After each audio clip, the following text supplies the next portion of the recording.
नमस्कार, आप देख रहे हैं जेके 24/7 न्यूज। मैं हूं आपके साथ राजेश कुमार। वक्त हमारे खास कार्यक्रम डिफेंस स्पेशल का, जहां पर बात पाकिस्तान को लेकर हम करने वाले हैं, क्योंकि पाकिस्तान से एक बड़ी खबर सामने आई है। खबर यह है कि इमरान खान जेल से बाहर आ सकते हैं। सेना के साथ समझौता उनका हो चुका है।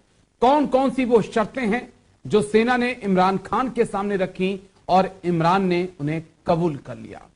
इमरान का जेल से बाहर आना क्या शहबाज शरीफ और नवाज शरीफ की सियासत का अंत होगा, इसको लेकर समझने की आगे हम कोशिश करेंगे। हर एंगल से सवालों का जवाब तलाशेंगे, लेकिन साथ ही साथ एक सवाल और कि आखिरकार वो कौन से कारण हैं जिस कारण जनरल मुनीर को इमरान को जेल से बाहर निकालने के लिए मजबूर होना पड़ा है। इस पर भी बात होगी। मालदीव को लेकर भी बड़ी खबर सामने आई है कि मालदीव के अंदर चीन सिर्फ अपने टूरिस्ट नहीं भेज रहा, पानी ही नहीं भेज रहा, बल्कि साथ ही साथ वो वहां पर अपने सैनिकों को भी भेज रहा है, जो वहां पर सीक्रेट मिलिट्री बेस बनाने में लगे हैं। और ये आरोप किसी और के नहीं, मालदीव के ही नेता के हैं।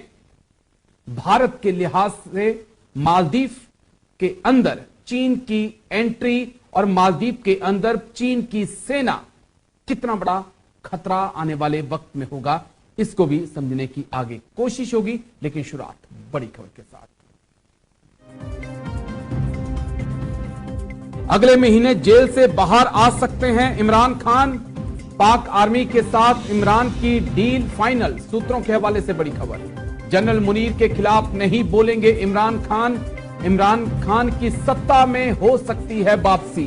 बड़ी खबर आपको बता दें, अगले महीने जेल से बाहर आ सकते हैं इमरान खान। अगले महीने जेल से बाहर आ सकते हैं इमरान खान। बड़ी खबर आपको बता दें, पाक आर्मी के साथ इमरान खान की डील फाइनल हो चुकी है। जनरल मुनीर के खिलाफ नहीं बोलेंगे इमरान खान। इमरान खान की सत्ता में हो सकती है वापसी। सूत्रों के हवाले से बड़ी खबर, अगले महीने जेल से बाहर आ सकते हैं इमरान खान। एक बार ग्राफिक्स के जरिए पूरे मामले पर नजर डाल लेते हैं, उसके बाद फिर चर्चा की शुरुआत करते हैं। तो क्या इमरान खान बनेंगे क्या फिर से पाक पीएम, इसको लेकर बहुत सवाल उठ रहे हैं।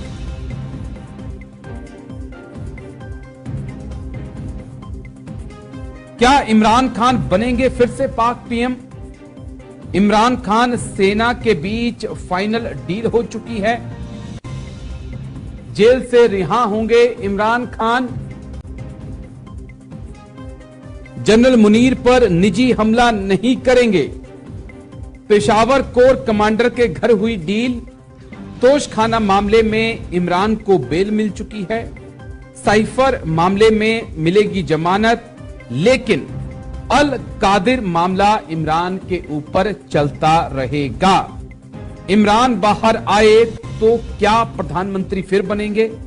शहबाज शरीफ नवाज शरीफ का अब आगे क्या होगा, ये बड़ा सवाल है। लेकिन उससे भी बड़ा सवाल यही कि ऐसे कौन से कारण हैं जिस कारण इमरान खान को जेल से बाहर निकाला गया है।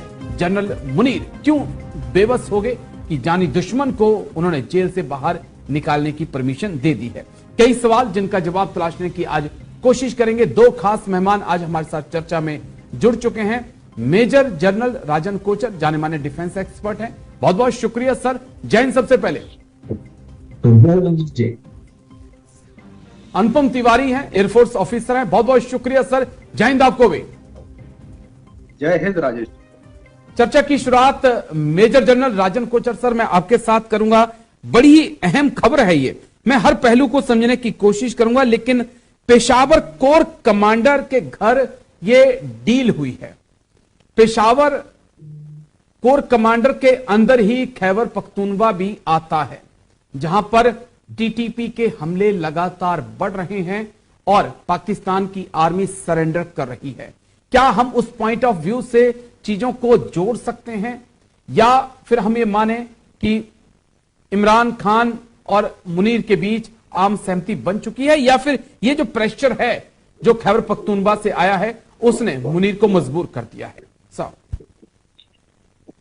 राजीव जी, बहुत इंटरेस्टिंग सवाल आपने पूछा है, बिकॉज अगर हम इस चीज को एनालाइज करें डिटेल में तो जो बलूचिस्तान का एरिया और खैबर पख्तूनख्वा का एरिया है वहां पे पाकिस्तान आर्मी काफी प्रेशर में रही है और काफी नाकामयाब रही है इन एलिमेंट्स को कंट्रोल करने के लिए, खास तौर पे तहरीक तालिबान पाकिस्तान और आईसिस खुरासन भी इस एरिया में काफी एक्टिव है।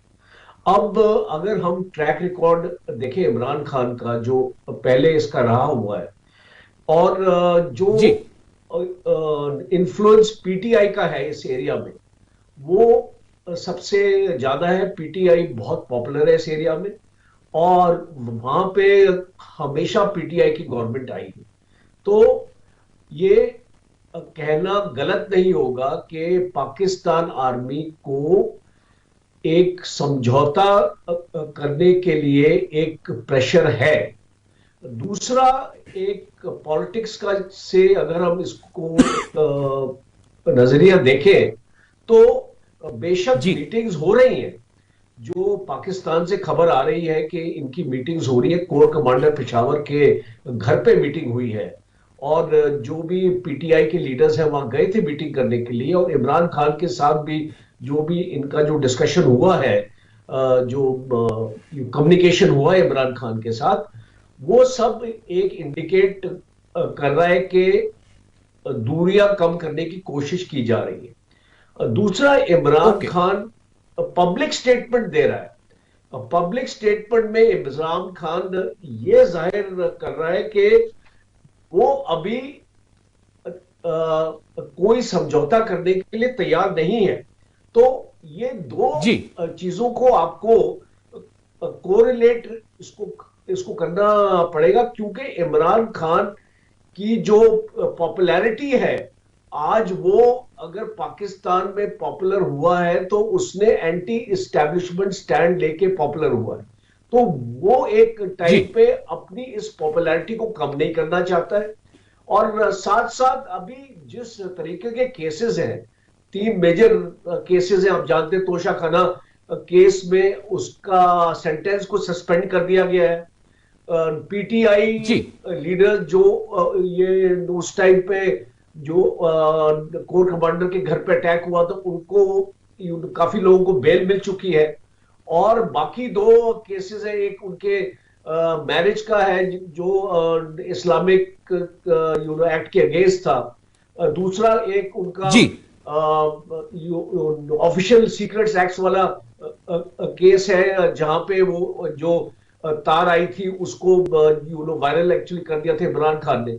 तो इस तरीके के जितने केसेस हैं, इसको मुझे लगता है आने वाले वक्त में कोई ना कोई एग्रीमेंट जरूर होगा। आज शायद हम उसकी उम्मीद नहीं कर सकते हैं और ये कोई ठीक है सर, मैं उसके पॉलिटिकल एंगल पे भी आता हूं सर, पॉलिटिकल एंगल पे भी आऊंगा, लेकिन उससे पहले अनुपम जी मैं आपके पास आ रहा हूं, क्योंकि खैबर पख्तूनख्वा में इमरान खान बहुत पॉपुलर भी हैं, वहां पर उनकी पार्टी भी हुकूमत में है। और जब मैं चीजों को देख रहा था, पढ़ रहा था, तब पता चला कि जब इमरान खान प्रधानमंत्री थे, जब इससे पहले जो पाकिस्तान के सेनाध्यक्ष थे जनरल बाजवा, जब दोनों कमान में थे तो टीटीपी के ऊपर काफी अंकुश लगा था, उन्होंने अटैक नहीं किए थे। लेकिन इमरान खान के जेल में जाने के बाद और बाजवा के हटने के बाद से अटैक्स में काफी बढ़ोतरी हुई है। क्या उस एंगल से चीजों को हम जोड़ सकते हैं थोड़ा बहुत? और दूसरा, सर ने बड़ी अहम बात कही, लेकिन एक चीज जो सेना ने इमरान खान को क्लियर कर दी है कि आप किसी भी हालत में जनरल मुनीर पर कुछ नहीं बोलेंगे, आप दूसरे कुछ जनरल्स के ऊपर पर्सनल अटैक कर सकते हैं, लेकिन मुनीर के ऊपर आंच नहीं आनी चाहिए। और अगर आंच आती है तो अल कादिर का जो मामला है वो फिर खुल जाएगा और फिर जेल आपका इंतजार कर रही होगी। साहब देखिए राजेश जी, निश्चित तौर पर यह कहा जा सकता है कि खैबर पख्तूनख्वा में जो भी हालात पिछले दिनों बने हैं उनको डिफ्यूज करने की कोशिश पाकिस्तान आर्मी की है इस समय निश्चित तौर पर, क्योंकि जिस तरह से टीटीपी हमलावर है, जिस तरह से तालिबान का सपोर्ट टीटीपी को मिल रहा है, और जिस तरह लगातार पाकिस्तान की आर्मी की चौकियों पर अटैक हो रहे हैं खैबर पख्तूनख्वा के अंदर, वो चीज पाकिस्तान आर्मी को करने के लिए बाध्य कर रही है कि वो इमरान खान से बात करें, क्योंकि इमरान खान उस इलाके में पॉलिटिकली बहुत ताकतवर हैं और इमरान खान ने कोशिशें बंद कर दी थी इस जो डिस्टरबेंस है उसको डिफ्यूज करने की। तो पाकिस्तान आर्मी ने शायद एक बीच का रास्ता निकाला है और ये कोशिश करी है कि इमरान खान को बाहर करके कुछ ऐसी चैनल्स खोले जाएं जिससे कम से कम खैबर पख्तूनख्वा की जो समस्या है वो कुछ दिनों के लिए शॉर्ट आउट हो जाए। लेकिन ये प्रॉब्लम बहुत लंबी है। इमरान खान एक बहुत बड़ा कांटा साबित हो रहा है इस्टेब्लिशमेंट ऑफ पाकिस्तान के लिए।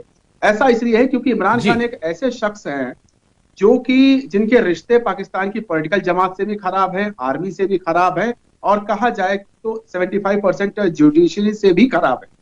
इमरान खान उसके बावजूद अवाम से अच्छे, हाँ वही कह रहा हूं, इसके बावजूद भी पाकिस्तान की अवाम के साथ उनके रिश्ते अच्छे। इस्टेब्लिशमेंट से पूरी तरह वो नाराज है, इस्टेब्लिशमेंट उनसे नाराज है, लेकिन अवाम की नजर में ये व्यक्ति बहुत बड़ा हीरो है। ये हमने पाकिस्तान के आम चुनाव में देख लिया है कि जेल में रहने के बावजूद, तमाम बंदिशें होने के बावजूद इसके कैंडिडेट्स या इसके द्वारा सपोर्टेड कैंडिडेट्स अच्छी तरह मात्रा में जीत गए, भले ही सरकार नहीं बना पाए, क्योंकि वहां पर पाकिस्तान के अंदर सिर्फ आर्मी की है, आईएसआई की है, और राजनीति उन्हीं के इशारों पर काम करती है। ऐसा ही हुआ, इमरान खान के लोगों को सत्ता में नहीं दी गई, शहबाज शरीफ को एक बार फिर से प्लेस किया गया।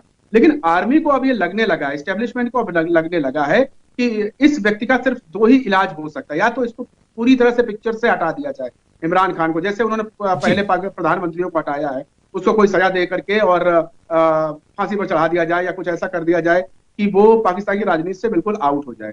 वो अभी संभव इसलिए नहीं लग रहा है क्योंकि इमरान खान की जो लोकप्रियता है, वो लोकप्रियता एक तरह से पाकिस्तान आर्मी की जो बुराई उसने फैला दी है पूरे पाकिस्तान के अंदर, उसको एक तरह से स्वीकार्यता मिल जाएगी, आवाम और ज्यादा नाराज हो जाएगी, तब पाकिस्तान की जो एस्टेब्लिशमेंट है हालात को काबू में नहीं कर पाएगी। इसलिए अभी मैटर को डिले कर रहे हैं।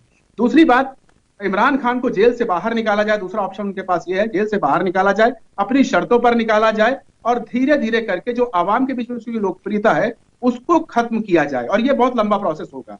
पाकिस्तान की राजनीति बहुत ही खतरनाक मोड़ लेने वाली है, ऐसा मुझे लगता है। और यही वजह है कि अगर पूरी आप बिगर पिक्चर देखेंगे तो इमरान खान का बाहर आना पाकिस्तान की राजनीति में एक नया मोड़ लेकर के आएगा। ठीक है, अब मैं आपके पास आ रहा हूं मेजर जनरल राजन कोचर सर। मैं पॉलिटिकल एंगल से अब चीजों को समझना चाहूंगा। नवाज शरीफ, शहबाज शरीफ, दोनों भाई इस वक्त पाकिस्तान की हुकूमत पर छाए हुए हैं। इमरान खान के बाहर आने के बाद फिर आगे क्या होने वाला है, क्योंकि सबसे ज्यादा सांसद तो इमरान खान की पार्टी पीटीआई के पास ही हैं। अब आगे क्या हो सकता है, क्या पॉसिबिलिटीज नजर आ रही हैं सर? क्योंकि बिलावल भुट्टो की पार्टी ने भी बाहर से समर्थन दिया है, अंदर वो भी सरकार में नहीं गए। बहुत इंटरेस्टिंग क्वेश्चन है। पहले तो ये इंपॉर्टेंट है कि इमरान खान बाहर आए। दूसरा इंपॉर्टेंट है कि जितने भी केसेस हैं उनको डिबार भी किया हुआ है इलेक्शन लड़ने से और कोई पॉलिटिकल पोस्ट लेने से, तो वो भी सुप्रीम कोर्ट का आपका जो फैसला रद्द होना चाहिए। और तीसरा एक एंगल राजेश जी और है जो हमने अभी डिस्कस नहीं किया है, वो है चाइना का। अभी आप देखिए जहां पर भी चाइना का सीपेक है, जहां पर भी चाइना अपना सीपेक बना रहा है, वो मेजर एरियाज में जहां पे प्रॉब्लम आ रही है वो है खैबर पख्तूनख्वा और बलूचिस्तान के एरिया। आप जानते हैं ग्वादर में इतने सारे इंसिडेंट्स हुए हैं और बाकी एरियाज में भी हो रहे हैं। तो एक स्टर्न मैसेज है चाइना को पाकिस्तान ने दिया है, और ये स्टर्न मैसेज है कि आप अपने जो है ना अपना सिक्योरिटी सिस्टम को ठीक कीजिए। अगर ये सीपेक में देखिए इतने करोड़ों और डॉलर्स को लगा दिए हैं चाइना ने, अब चाइना नहीं चाहता कि उस प्रोजेक्ट में कोई भी रुकावट है, और इसीलिए ये प्रेशर पाकिस्तान आर्मी पे पड़ेगा। और ठीक है, अब आने वाले वक्त में हम इसका पॉलिटिकल एंगल अगर हम इसका देखें तो अगर इमरान खान को बाज़त बरी कर दिया जाता है, तो मैं देखता हूं एक पॉसिबिलिटी है कि बिलावल की पार्टी के साथ कोई ना कोई कोलिशन करके ये गवर्नमेंट में जी। जरूर आ सकता है। वो पॉसिबिलिटी हम रूल आउट नहीं कर सकते हैं आने वाले वक्त में, बट एक बहुत सारी इसके साथ प्री कंडीशंस जुड़ी हुई हैं। और इसमें ओके। मैं आपको एक चीज और भी इसको बताना चाहता हूं कि हम यूनाइटेड स्टेट्स का रोल हम बैकग्राउंड में रख रहे हैं। जी। आज जो पाकिस्तान आर्मी के ऊपर मैक्सिमम इन्फ्लुएंस है वो है यूनाइटेड स्टेट्स एडमिनिस्ट्रेशन का। पाकिस्तान की जी। 60 to 70% इक्विपमेंट जो है वो अमेरिकन इक्विपमेंट है, और पाकिस्तान अमेरिका पे डिपेंड करता है। आपका जो IMF है और आपका जो आपका FATF है, ये जो सारे मामले हैं अमेरिका के सपोर्ट से ही दूर हुए। तो आप इसमें इसको ये भी देखिए कि क्या अमेरिका चाहेगा कि इमरान खान को वापस लेके आया जाए, और क्या हम इमरान खान 2.0 एक नया इमरान खान देखेंगे जिसकी पुरानी जो भी उसके पाप है वो धुल चुके होंगे, और वो एक नए तरीके से पाकिस्तान को आगे लेके जाएगा। ये बहुत सारे प्रश्न चिन्ह हैं, इसीलिए हम इसको ठीक है सर, हम कोई भी इसके लिए थोड़ा सा मुझे लगता है कि अब इंतजार भी किया जाना चाहिए। लेकिन 2 पॉइंट बड़े अहम कहे सर आपने कि अमेरिका और चीन की भूमिका को नहीं हम साइडलाइन कर सकते हैं। अगर इमरान खान बाहर आते हैं तो इन दोनों देशों की रजामंदी होगी, उसी के बाद मुनीर फैसला ले रहे होंगे। लेकिन मैं आपके पास आ रहा हूं अनुपम जी, एक सवाल और, नवाज शरीफ, शहबाज शरीफ, मरियम औरंगजेब का फिर क्या होगा? क्योंकि मरियम औरंगजेब ने तो बहुत विवादित बयान इमरान खान तक के लिए दिए हुए हैं। बहुत कुछ पाकिस्तान की सत्ता में या सियासत में भी होना बाकी है। निश्चित तौर पर राजेश जी, मैं आपसे सहमत।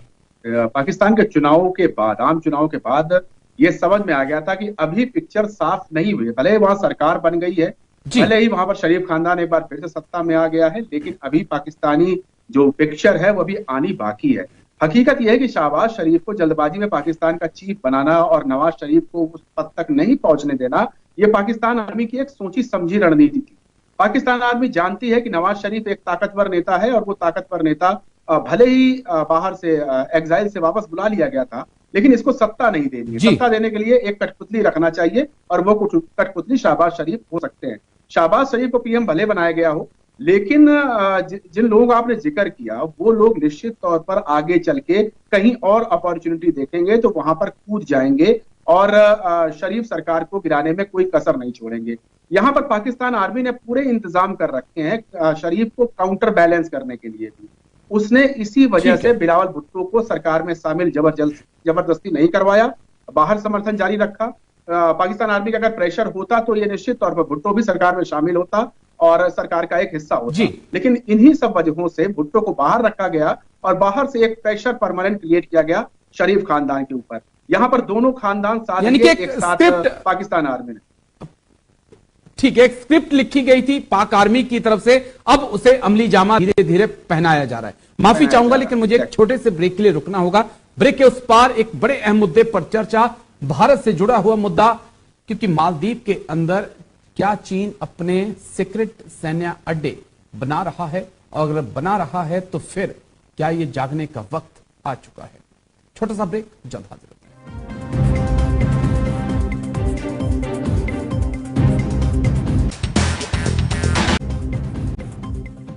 ब्रेक के बाद आपका स्वागत है। एक नजर इस वक्त की बड़ी खबर पर, फिर सीधा अपने एक्सपर्ट्स के पास हम हैं।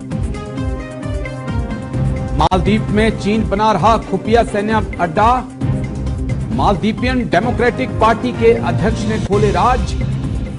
अथरू थिलाफालू में चीन बना रहा सैन्य बेस, चीन और मालदीव के बीच फ्री डिफेंस डील। बड़ी खबर आपको बता दें, मालदीव में चीन बना रहा खुफिया सैन्य अड्डा, मालदीपियन डेमोक्रेटिक पार्टी के अध्यक्ष ने खोले राज। अधूरू थिलाफालू में चीन बना रहा सैन्य बेस। फयाज बोले, चीन और मालदीव के बीच डिफेंस डील हो चुकी है। तो ड्रैगन का ठिकाना बना मालदीव ग्राफिक्स के जरिए एक अहम जानकारी जल्दी से आपको दे दूं, उसके बाद फिर सीधा एक्सपर्ट्स के पास चलते हैं। मालदीव के साथ फ्री डिफेंस डील चीन की हो चुकी है। एमडीपी के अध्यक्ष फयाज इस्माइल का दावा है। एमडीपी यानी कि मालदीपियन डेमोक्रेटिक पार्टी के अध्यक्ष हैं फयाज इस्माइल। उन्होंने दावा किया है कि चीन की हार्बर इंजीनियरिंग कंपनी मालदीव में काम कर रही है। कृषि आर्थिक जोन के नाम पर जो है यहां पर सैन्य अड्डा बनाया जा रहा है। मालदीव में चीनी सैन्य अड्डा एक बड़ी चिंता। मलक्का स्टेट पर भारत की पकड़ को कमजोर करने की कोशिश। समुद्री व्यापार पर चीन नजर रख सकेगा। भारत के मिसाइल परीक्षण या दूसरे टेस्ट के ऊपर भी चीन यहां से अपनी निगरानी करेगा, जासूसी करेगा। इससे पहले कोको आइलैंड की बात करें, हम कंबोडिया की बात करें, बांग्लादेश के कॉक्स बाजार की बात करें, हमनटोटा की बात करें, तमाम जगह पर चीन की मौजूदगी है। और ये जो जानकारी आ रही है ये और चिंताजनक है।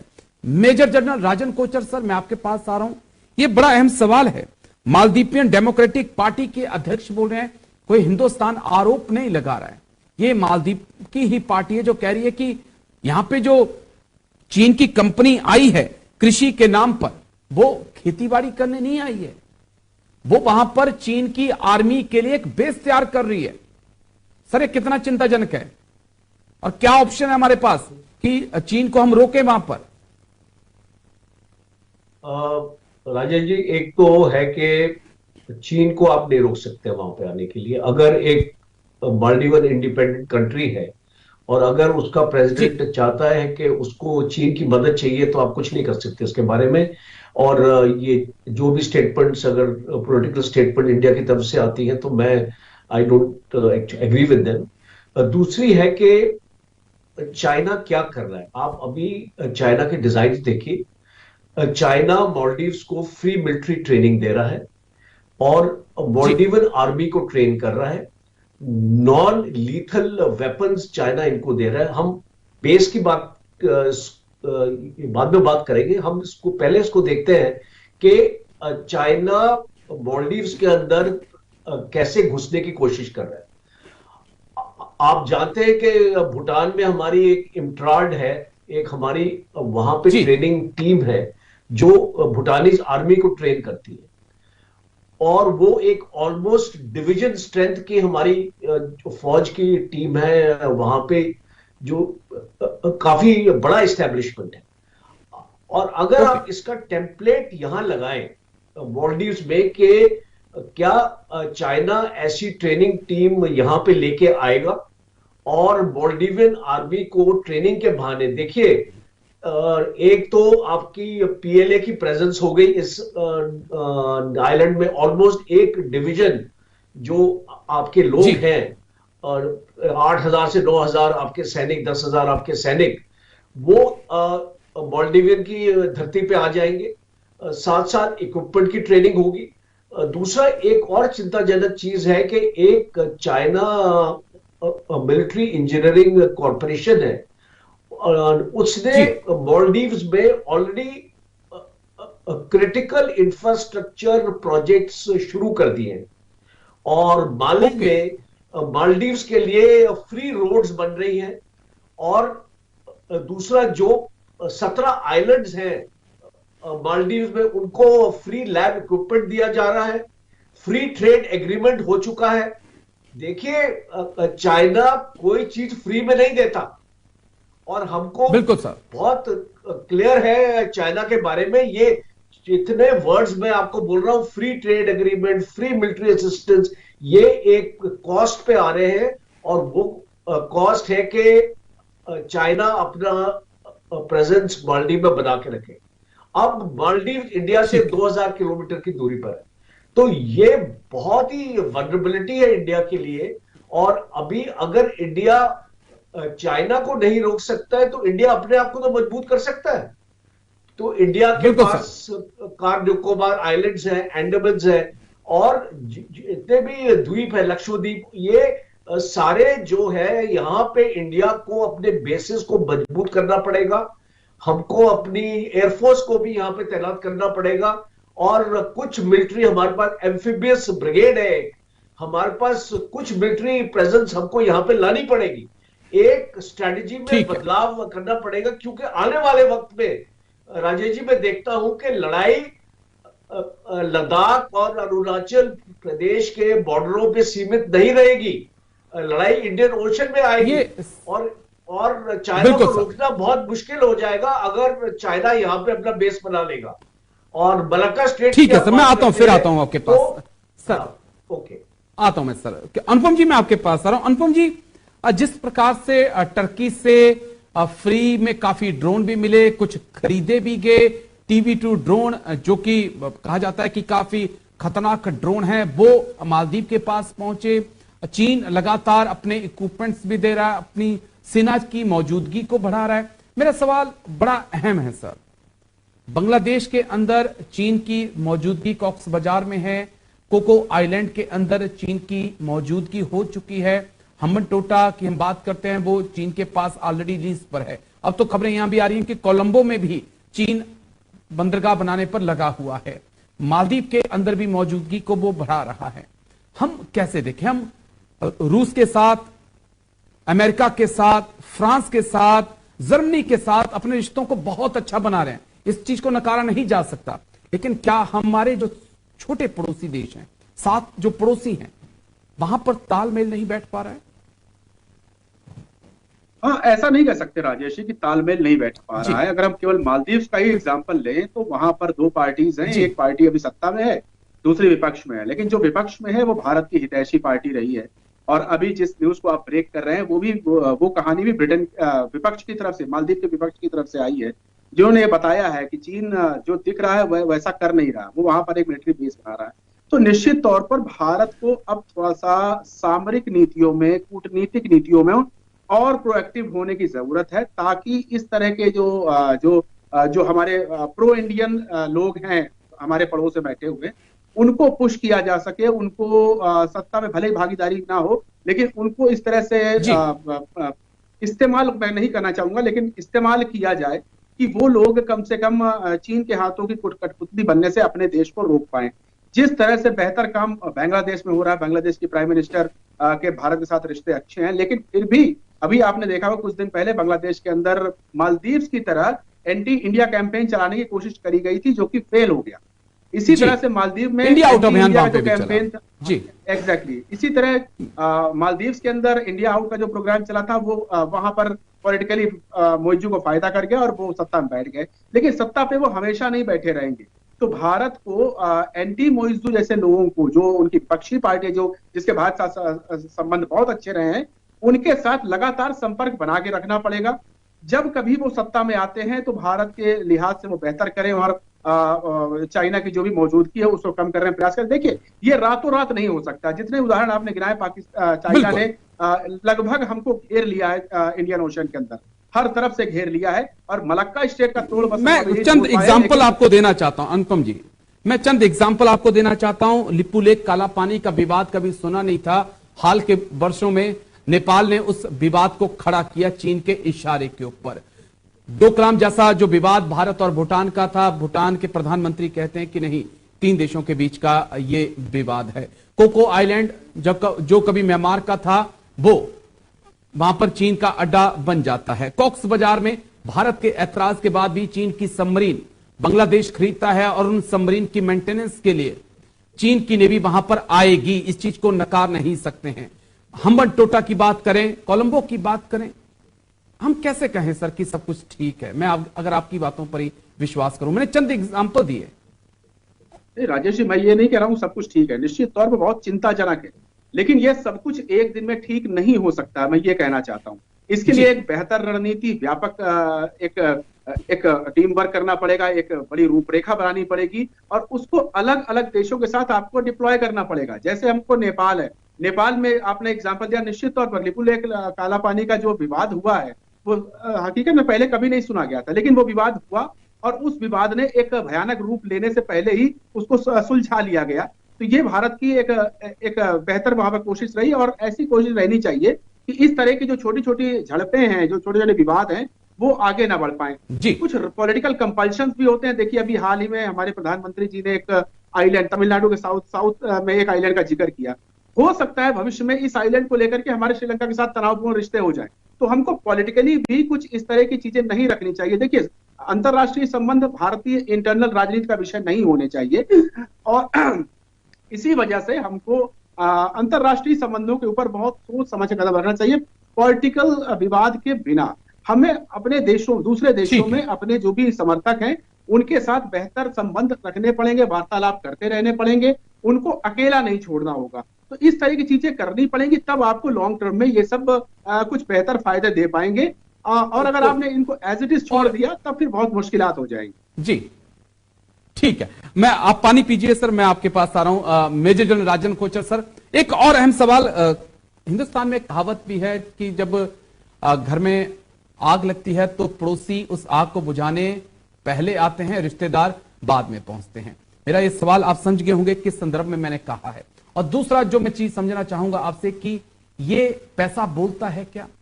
ये क्या डॉलर वर्सेस युआन की जंग चल रही है? युआन जहां भी जाता है पैसा फेंकता है और फिर भारत विरोधी भावनाओं को भड़का देता है। इसका काउंटर कैसे करेगा हिंदुस्तान? और करना होगा सर, ये बहुत जरूरी भी है।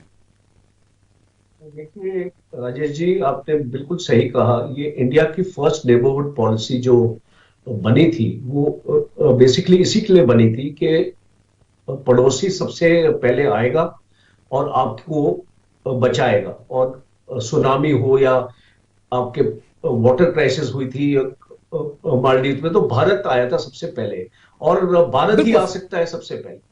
तो आप अभी सिचुएशन जियो पॉलिटिक्स में हम ये देख रहे हैं कि हम अपनी पॉलिटिक्स में भी देखते हैं फ्रीबीज लोग देते हैं, आपको पानी फ्री हो जाता है, इलेक्ट्रिसिटी फ्री हो जाती है, और लोग उस पार्टी को पावर में लेके आते हैं। वो वर्ल्ड जियो पॉलिटिक्स में भी आपको सिमिलर चीज हमको नजर आ रही है।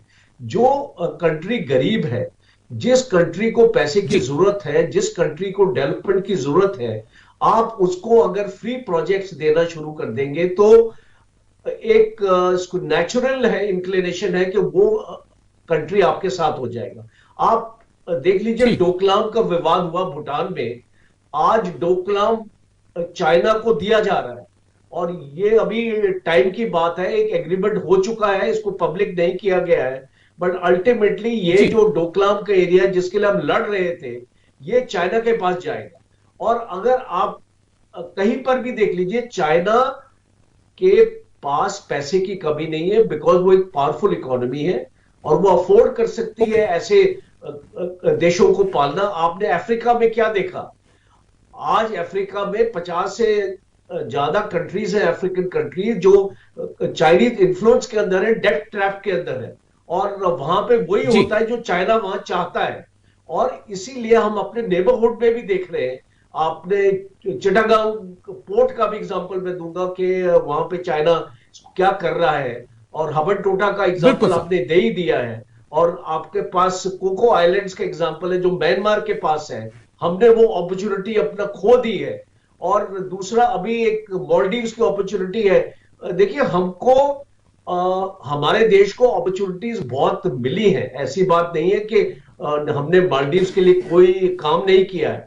मालदीव्स में इंडिया की बहुत इसमें जो इन्वॉल्वमेंट रही है, बट प्रॉब्लम होती है कि कौन किसको ज्यादा दे सकता है।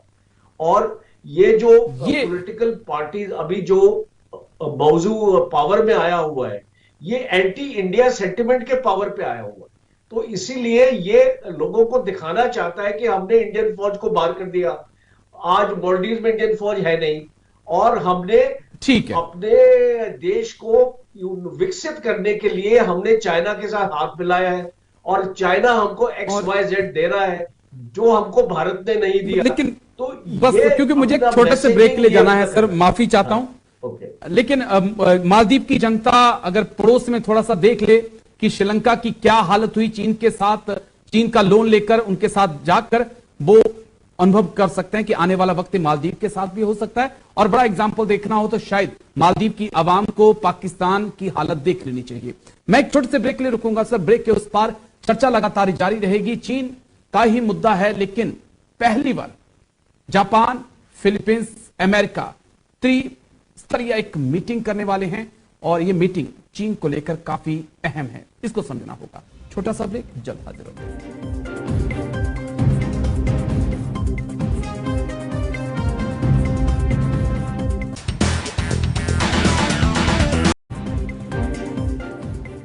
ब्रेक के बाद आपका स्वागत है। एक नजर इस वक्त की बड़ी खबर पर डालेंगे, फिर सीधा एक्सपर्ट्स के पास हम चलेंगे।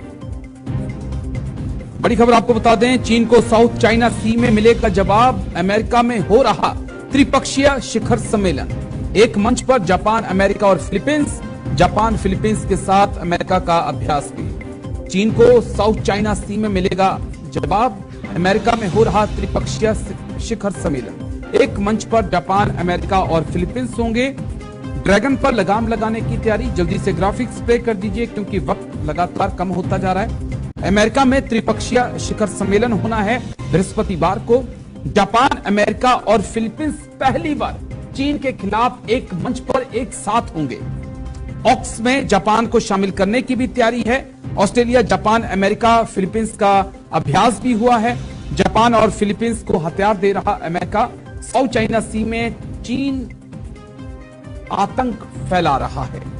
सीधा हम अनुपम तिवारी सर के पास चलेंगे। अनुपम जी, चीन क्या वाकई में इतनी बड़ी चुनौती बन चुका है कि पहली बार फिलीपींस को, जापान को और अमेरिका को भी साथ में आना पड़ा है? कैसे हम देखें सर इस दादागिरी को और ये जो काट खोजी जा रही है चीन की, उसको भी? देखिए राजेश जी, हकीकत ये है कि ग्लोबल ट्रेड का एक बड़ा चंक साउथ चाइना सी से होकर के गुजरता है और साउथ चाइना सी वो इलाका है जहां पर चीन अपना प्रभुत्व जबरदस्त बढ़ा रहा है। साउथ चाइना सी वो इलाका है जहां पर चीन के प्रभुत्व बढ़ने से कई सारे देशों की संप्रभुता खतरे में पड़ पाएगी। उनमें चीन, उसमें फिलीपींस भी है, उसमें ताइवान भी है, उसमें जापान भी है। विश्व व्यापार को स्थायी रखने के लिए अमेरिका की यह पहल है कि वो ऐसे देशों को साथ मिलाए जो कि साउथ चाइना सी में पार्टनर्स हो सकते हैं, जो कि साउथ चाइना सी में चीन की दादागिरी को जवाब देने में अमेरिका की मदद कर सकते हैं।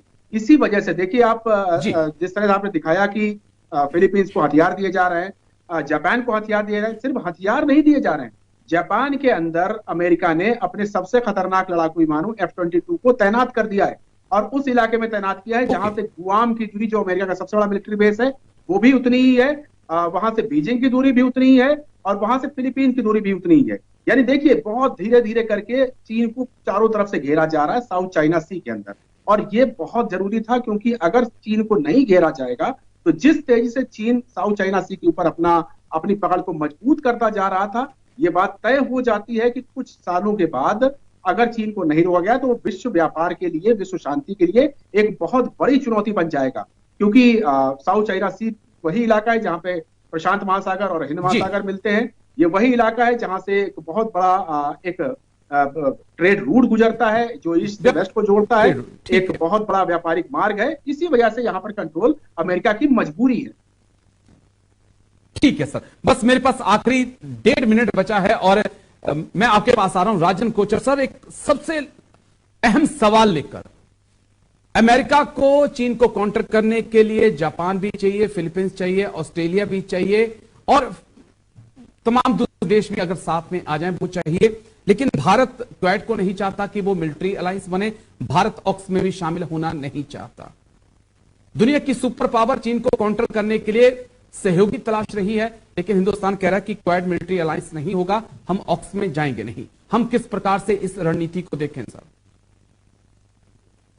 देखिए, सबसे पहले है अपने देश को मजबूत करना। अपने देश की कैपेबिलिटी ऐसी होनी चाहिए कि हम अपने आप को प्रोटेक्ट कर सकें।